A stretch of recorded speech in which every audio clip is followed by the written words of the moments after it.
Danelle Smith, thank you so much for the contribution. You as well, Jeff. Thank you for that, for clarifying the Julian Lewis take.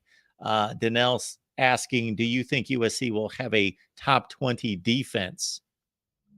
Unlikely, but Danelle, I would say give me a top 40 defense right now, and I'll take it. We should do this. We should break down the offenses. So I love the Rain of Troy. You know, I love the Rain of Troy people, and I heard them talking, and Michael was talking about, look at the quarterbacks we played last year. Who's the best quarterback we're going to face next year? Would that, and I'm not gonna say who they said because I think they nailed it, but you know, now don't think Big Ten. Yeah, there's your hint. Garrett Nussmeier. Is that who they were saying? Or they were saying Riley Leonard? Riley Leonard. Maybe. Then who else after Riley Leonard? Impressed. Name another quarterback that strikes fear in you. Whoever wins the Ohio State job. Huh?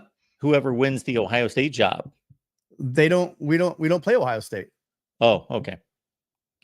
Well, we will, but we won't play them until the championship game. So I mean, and Fafita isn't going to Washington, you know, and we play Washington, but not Arizona because Arizona is going to the Big 12. So when you ask me, are we gonna have a top 20 defense? Insert Big 10 offense joke here. That's all I'm gonna say. Matt and Mark's gonna get mad. Mark's already getting mad, but I am gonna say this: the age we're gonna fight. We are truly gonna fight the age-old debate. We're gonna see what Oregon and USC and possibly even, you know, who knows what they do at Washington, possibly Washington and UCLA, what these offenses do in the Big Ten. Or will these vaunted defenses of the Big Ten shut down the old Pac-12 offenses? The only thing I will say is that any reasonable person knows that neither narrative is complete, that it's somewhere in the middle. Number one, there's no question about that. And number two, our best indicator, now it's not a complete indicator, but when the elites play, I think it means a little bit more. And we did see two of those face in a national championship game. We also, why would I not go there? Well, because here's the thing. There's a thing called nuances, Mark. And I had not seen Penix throw that crappy in a game. I have. He played Arizona State. He also had the flu. I mean, that's again nuances. But we also watched him play that Texas defense, didn't we?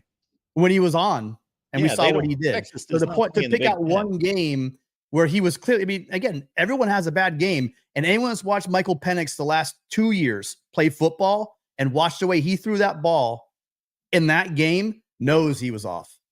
Wide open. Not when he was missing guys, he was missing wide open receivers, and then he was misthrowing to wide open receivers in that game. Well, he was just off. And we could say that, it was a great defense that he was facing. He was missing a lot of bad throws. He's a great quarterback for college. He's a great quarterback. I don't throw the word around very much great, but for a college quarterback. But he's also a 65% thrower, which in this day and age is not exemplary. I know that he's shooting downfield more so than a lot of quarterbacks, but still, it's not like he doesn't miss receivers in other games. But not wide open guys for touchdowns like that. He left 14 points on the board, literally with his arm. Michigan, and that's rare. The guy is an NFL arm, and he's very accurate. Michigan was a far superior team. They had a great defense. And they were a better team. They didn't crush them, kill them, annihilate them. It was not the championship game of 22 by any stretch. It was a competitive game that Michigan was clearly the better team. Fair enough. That's fair. Yeah, that's fair. Yeah. But my point is, Washington had small windows of opportunity. They were small windows in which they were down by a score early fourth quarter, and they just couldn't make a key play. Man, there was some crazy holding calls going both ways wrong, and they were kind of going in one direction. There were some really bad, unnormally bad throws by Penix. So my point is about the offense. And I don't think it's as much as the Michigan defense shut down the Washington offense as much as Michael Penix missed a lot of throws he normally makes. Do you want to debate that? Yeah, I'll debate it. we've already had this debate, and I've already sized it up, and I think it's very reasonable that if Michael Penix dropped back roughly 40 times against Texas and roughly 40 times against Michigan, that he missed 2 or 3 or 4 throws against Texas, and he missed more like 7 or 8 throws against Michigan. So, yes, he had a worse game against Michigan. I made that statement and came out with that narrative directly after the game before you or anybody else said it. I remember. And I got crushed by, of course, certain fans, not by Michigan fan base. But that's how I sized it up, that I would say that he missed 5, 6, 7 more throws against Michigan than he did against Texas. But in those other 30, 32 dropbacks, Michigan played far superior defense, both in coverage and in rushing the passer than Texas. I want to be very clear. Michigan was the best defense in the Big Ten and would have been in the Pac-12. That's not my argument. And by the way, not every defense in the Big Ten is Michigan's defense. Yeah, but you have to understand. We're talking about the Pac-12 offenses against the Big Ten defenses, and you're giving me, you say, well, the top against the top. Well, what about the rest of them? There are three other defenses in the Big Ten that Michigan will get the nod because they won the national championship and they pulled it off against arguably the best passing attack in college football. So they will get the nod for on that stage delivering. But if you look at game performance, Iowa, Ohio State, Penn State played just as good a defense this year as Michigan did. And if you look at the offenses, Mark, so that's 4 defenses in the Big Ten. Okay, I know. It's not just Michigan and fall off the cliff. That's 4 defenses. Okay, well, let me give you some. So Oregon, USC, and Arizona offenses. I mean, we could do that as well. Okay, we had 4 of the top 13 offenses in the country. And those offenses performed at what rate against good defenses outside the Pac-12? When USC played Notre Dame, what did that game look like? What did USC do against Louisville? Okay, Louisville's a good defense. They're not comparable to those 4 defenses I just mentioned. That's not even debatable. Louisville's not in the league of Iowa, Penn State, Ohio State, Michigan on defense. They're a good defense. I don't think they are. They're a Maryland defense. I'm saying again, and we can debate this because I love this talk with you because it really gets you riled Maryland up. had a top 25 or 30 defense. I'll put Louisville in that category. USC beat up on a Maryland type defense in that bowl game, which they did. That's what you need to do.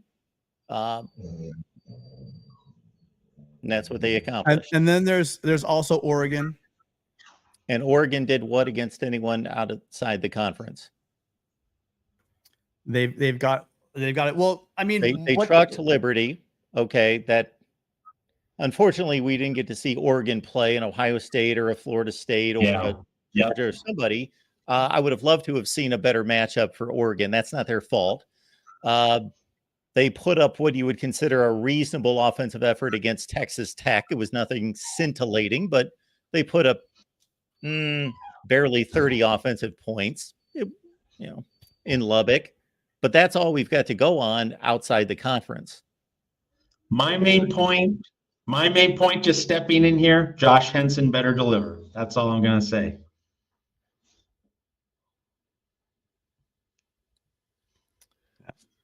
We'll find out next year. We will. Because again, I like the comment they made. Name one quarterback in the Big Ten we're going to face next year that was anything like we faced this year in the Pac-12. How many players? NFL players is a good barometer for how good a conference is, and it just is. I may get some comments as a backlash in the chat, but you can tie that just like you can recruiting rankings. It's not a perfect measurement, but it's a good barometer.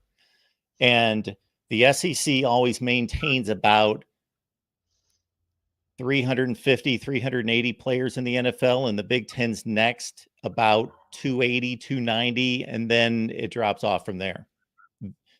Those quarterbacks, those teams are going to face more NFL players on defenses in the Big Ten than they did in the Pac-12. That's true. Okay. Caleb And that's Williams, why Michael that's why Penix, USC's offensive line needs to be up to par, and that's really the position group I'm most concerned about. Yeah. You guys put a lot of linemen in the NFL. That's true. And other players, but sure. And it's not I'm a college football guy. It's I don't earn anything from the Big Ten. They don't send me anything. I posted a video this year at one point that said the Big Ten sucks. So I just call it like I see it. But year in, year out, there's no comparison between the Pac-12 and the Big Ten. Year in and year out. I'm not saying that there aren't years. For like the last 5 or 6 years, yes, that's true. Yeah. But you go back any farther than that, then I mean, we just saw, we're talking about the toughness of the Pac-12 and their offenses against the vaunted. I mean, look what Oregon did in the in the shoe just a couple of years back.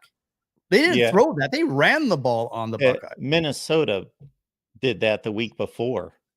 Yeah, that was a bad Ohio State defense. They didn't do it like Oregon did. Oregon ran at will on that team. At will. They scored one less touchdown. Minnesota did the week before. I just watched that. Watch the week before when Mo Ibrahim was facing that Ohio State defense. He was ripping them to shreds. That was not a good Ohio State defense. That's the team that beat Utah 48-45 in the Rose Bowl. They had a great offense. They had a talent on defense, but they didn't put it together. That's for sure. I'm just saying. Everybody scored at will. And look, you get a new DC and things turn around. Let's see if the Trojans could do that as well. Yep. That is the hope. Hey, thanks for watching. Make sure you subscribe for daily USC football content. Fight on.